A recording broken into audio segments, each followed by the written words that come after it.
ምልሽ ገንዬ ወይስ ጠላውን አየሽው እንዴ? በስማም ቆንጆ ጠላ። እኔ ምልሽ እንደችን ጠላ ጠማቂ ከየት አመጣሻት?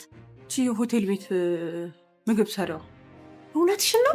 በስመ ቆንጆ ጠላ። እጁን ሳየሽው? እግዚኦ መሐረና ክርስቶስ ልነግርሽ አልችልም። ልዩ ነው አንቺ፣ ልዩ ነው። ይሄንን እየጠጡ አንዷን እው እያረጉ ቁጭ ነው። በቃ ተይ፣ ተሳክቶልናል በይኛ። ቆንጆ ነው ሁሉ ነገር።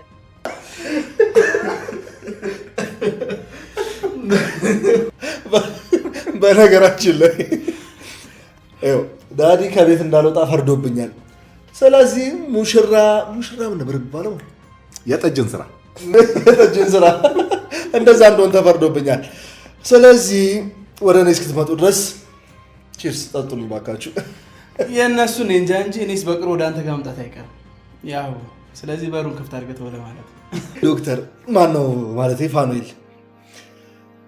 በነገራችን ላይ ይህንን ግሩፕ ስለተቀላቀልከው ወደዚህ ቤተሰብ ስለመጣ በጣም ደስ ብሎናል። ያንተ ወደዚህ መምጣት ለሁላችንም ከፍተኛ መነቃቃት ሆኖልናል። ይገርማቸዋል። ቤተሰብ የሚባለውን ጣም ረስቼው ነበር። እኔም ይህም ውብ የሆነ ቤተሰብ በመቀላቀል በጣም ደስተኛ ነኝ። በነገራችን ላይ የአንተዋ እንኳን እዚህ ውስጥ አይመለከታትም፣ አትጨነቅ ለማለት ነው። እሱንማ ተወው። እነንትናን እኮ ለእነንትና ትተናል። እና ታዲያ ለምንድን ነው እኔ እያየህ የምታወራው? እኔን የሚመለከት ነገር አለው እንዴ? ነው እስኪ አንተ ጋሼን አስፈቅድ። ምን ብዬ? ምናልባት እኮ ሊራራልህ ይችላል። እኔ ግን በዚህ ሀሳብ አልስማማም። ምንም ቢሆን ልታገባ እኮ የቀረ 2 ቀን ነው። ስለዚህ አባትህን ቃል ማክበር የተሻለ ይመስለኛል። እስማማለሁ ዶክተር ናሳውማ። እኔ ምንድን ነው በር ላይ ፖሊሶች ዳግምን እየፈለጉት ነው። የዳግም አባት ሲምባ የእስር ቤት ቢጫ ልብሱን በደም ተለውሶ እጁ ተቆርጦና ግንባሩ ተፍቆ አይኑ በፍርሃት ፈጦ ቆሟል። ሲምባ በሚንቀጠቀጥ ድምፅ ልጄ ዳግም እባክህ ከእስር ቤት አምልጫለሁ፣ ፖሊሶቹ ዱካዬን እየተከታተሉት ነው፣ የምሄድበት የለኝም፣ ዛሬ ምሽት ብቻ ደብቁ ይላል። ዳግም በድንጋጤ ተነስቶ አባዬ እዚህ ምን ትሰራለህ? ቆይ መቼ ነው ሰላም የምትሰጠኝ? በዚህ እድሜ ወንጀልና ዱርዬነት አይሰለችም? አሁኑኑ ውጣ፣ ፖሊስ ጠርቼ ሳላስይዝ ውጣ ሲል አቶ ላይኩን ዳግም ተረጋጋ፣ ጎረቤት እኮ ይሰማል አለው። ሲምባ ልጄ ከያዙ ይጎልኛል ወይ ያቺ ጠባብ ክፍል ውስጥ መልሰው ሊከቱኝ ይችላሉ። እባካችሁ አቶ ላይኩን በእውነት በጣም አዝኛለሁ። ይህንን ማድረግ አልነበረብህ። ስንት አውርተን ስንት ተነጋግረን እንዴት እንደዚህ ነገሮችን ታበላሻለህ? ዳጊም በቁጣ እጁን በግድግዳው ላይ እየመታ ጋሼ ያልገባ ነገር አለ። እሱ መቼም የሚሰማ ሰው አይደለም። በጸባይ ደግሞ ይሄድልኛል ብለህ ካሰብክ ተሳስተሃል አለ ዳግም በመበሳጨት። አቶ ላይኩን የቤተሰቡን ሰላም ለማዳን ሲሉ ሲምባን በጓሮ በር በድብቅ እንዲወጣ ያደርጉታል። ፈተና የማያጠው ቤተሰብ ሁሉም ነገር ተስተካከለ ሲሉ የሰርጉን ድባብ በስጋት ተሞላ። ወይዘሮ ዝናሽና አቶ ላይኩን መኝታ ክፍል ሆነው እያወሩ በመጨረሻም ሲምባ በላሽው እንጂ ቆንጆ የራት ፕሮግራም አሳልፈን ነበረ። በተለይ ደግሞ የዳግምና የአምራን ሁኔታ እንዴት ደስ ይላል አለ አቶ ላይኩን። በእውነት ትልቅ ለውጥ ነው ያየውባቸው። ሪች ቤት ውስጥ ተሰብስበው እየተጫወቱ ያለ አምራን ያልተጠበቀ ሚስጥር ታወጣለች። አምራን ከእንግዲህ በእኔና በዳግም መካከል ምንም ፍቅር የሚባል ነገር የለም። መጀመሪያም የነበረን መተዛዘን እንጂ ፍቅር አልነበረም። እኔም የናሆም ፍቅረኛ እንደነበርኩ መርሳት አልነበረብኝም። ልክ አልሰራውም ነበር ስትል ጩና አይገርምሽም? ትናንትና ያለ ዳግም አልችልም ስትይ አልነበረ?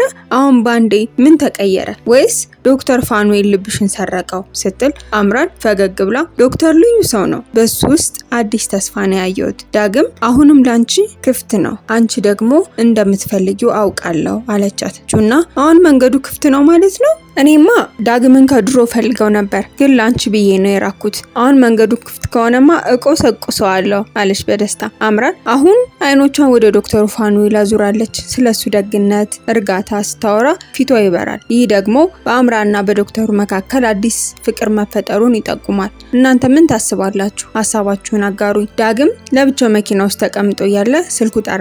ያልታወቀ ቁጥር ነው። ዳግም ሄሎ ማን ልበል ሲል ሲምባ ልጄ አባትህ ነኝ፣ እባክህ አትዝጋብኝ፣ ጎዳና ላይ ነኝ፣ የምበላ የምጠጣ የለኝም፣ ፖሊሶቹ በየቦታው እየፈለጉኝ ነው አለ። ዳግም አባዬ ለምንድን ነው ድጋሚ የምትደውለው? አንተ የሰጠውን ማስጠንቀቂያ ሁሉ ረስተህ እኔን አሁን ከህግ ጎን እንጂ ካንተ ጎን ልቆም አልችልም ሲለው ሲምባ ትንሽ ገንዘብ ብቻ ላክልኝ እጠፋለሁ፣ ልጅነትህን አትርሳ ሲለው ዳግም የልጅነቴን ትዝታ በአንተ ምክንያት የጨለማ ነው፣ ከእንግዲህ ልጅ አትበላኝ ብሎ ስልኩን ዘጋው። ዳግም ስልኩን ቢዘጋውም አይኖቹ በእንባ ተሞልተዋል። አባቱ ወንጀለኛ ቢሆንም የደም ትስስር በውስጡ ሰላም ነስቶታል። እናቱ መታ ዳጊዬ ስለ ወንድም ሰርግ ብቻ አስብ፣ እሱ ራሱን ይጠብቃል ብላ ብታረጋጋውም ስጋቱ ግን አልቀነሰለትም። ኑሐሚን ግን በአንድ ነገር ተጨንቃለች። ሚዜዋ ሽቱ በቤተሰብ ችግር ምክንያት ወደ ክፍለ ሀገር መሄዷ በሁለት ቀን ውስጥ ሌላ ሚዜ ከየት አገኛለሁ? ሰርጉ ጎዶሎ ሊሆንብኝ ነው ብላ ስትጨነቅ ናሆም አይዞሽ ኑሐዬ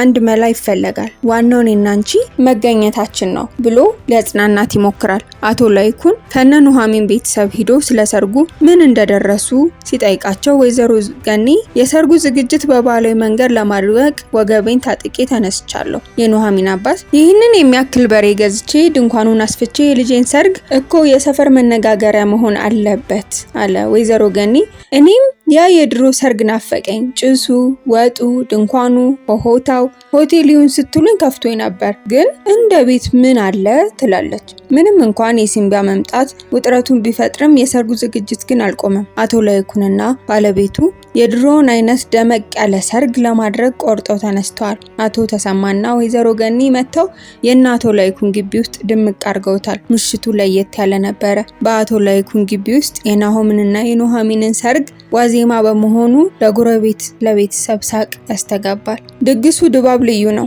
ግዙፍ በሬ ታርደዋል፣ ጠላ ተጠምቀዋል፣ ድንኳኑ ግቢውን ሞልቶታል። ገኒ የድሮ ሰርግ እኮ ሽታው ሌላ ነው፣ ጭሱ፣ ወጡ፣ ግርግሩ እያለች ለዝናሽ ትነግራታለች። የድሮውን በዓል እያስታወሱ ይዘፍናሉ። ናሆም ከቤት እንዳይወጣ ተፈርዶበታል። ሰርጉ እስኪደርስ ድረስ ሙሽራ መንቀሳቀስ የለበትም የሚል በባህላዊ መሰረት ቤተሰባዊ ትዕዛዝ ተሰጥቶታል። ሚዜዎቹ ጋር ሆኖ ተሰብስበው እየተጨዋወቱ ደስ የሚል ምሽት እያሳለፉ ነው። ዶክተር ፋኑኤል ይህንን የመሰለ ቤተሰብ ስለተቀላቀልኩ ደስተኛ መሆኑን ይገልጻል። የቤተሰባዊነት ስሜት እንደናፈቀውና በዚህ ስብሰባ ደስተኛ መሆኑን ይናገራል። ሚዜዎቹ ግን ዶክተሩን ትምህርት እንጂ የልብ ፍቅር ወይም ጨዋታ ላይ ገና ነህ እያሉ ይቀልዱበታል። የነገ ፕሮግራም ምን ይሁን በሚል ላይ መግባባት አልተቻለም። ቤት ውስጥ ታጉረን መዋል ወይስ ወጣ ብለን መዝናናት ሲል ዳግም ዶክተር ፋኑኤል ግን ከባህሉ መውጣት የለብንም ሲል ሁሉም ይስማማሉ። በዚህ መሃል ኤሚ በድንገት እየሮጠች ትመጣለች። ፖሊሶቹ መጥተዋል። ዳግምን እየፈለጉት እንደሆነ ስትነግራቸው ሁሉም ይደናገጣሉ። በሚቀጥለው ክፍል ምን የሚፈጠር ይመስላችኋል? ፖሊሶቹ ዳግምን የፈለጉት የአባቱን መጥፋት ሊነግሩት ነው ወይስ በአባቱ መጥፋት ተባባሪ ነህ በሚል ወንጀለኛ አድርገው ይቆጥሩት ይሆን? ሀሳብና አስተያየታችሁን በኮሜንት አሳውቁኝ። ሰብስክራይብ በማድረግ ቤተሰብ ይሁኑ።